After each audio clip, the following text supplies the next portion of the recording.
After the river bridge incident, I assumed the HOA might finally grasp the limits of their authority. I was wrong.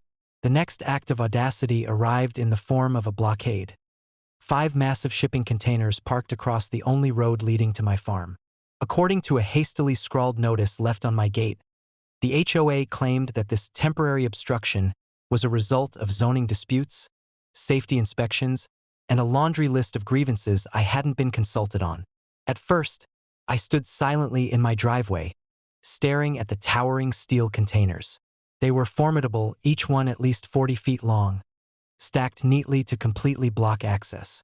Karen, of course, was directing traffic, waving her hands and barking orders at a group of HOA members who seemed to think this was clever. One even held a clipboard, checking boxes as though bureaucracy could magically override property rights. I considered my options carefully.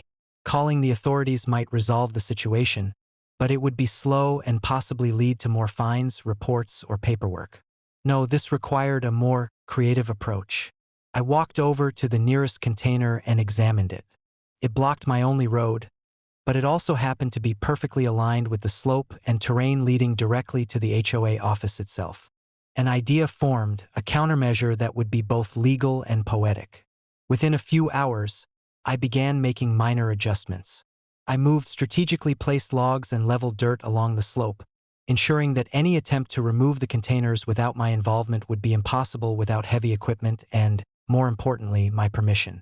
Then, I installed clear signage, private property, road access controlled by ranch owner, unauthorized removal prohibited. But the piece de resistance was the realization that this road, their only access route to their own HOA office, now had a subtle yet insurmountable obstacle.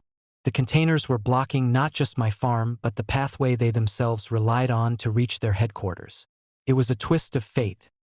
The same audacity that led them to block my driveway had inadvertently trapped themselves.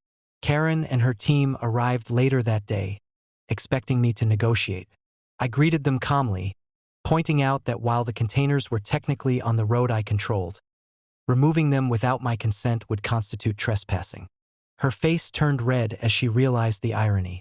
The very road they had blocked to assert authority over me now rendered their own office inaccessible. Calls were made, threats issued, and negotiations attempted, but I remained steadfast. Every point they raised was met with legal references, property surveys, and clear demonstration of my ownership.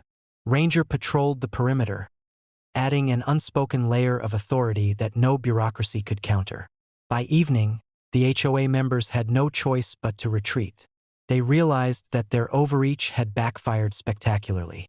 Not only had they failed to assert control over my property, but they had also trapped themselves in a logistical nightmare entirely of their own making. The shipping containers remained, a silent monument to the folly of attempting to dictate terms on land that was not theirs.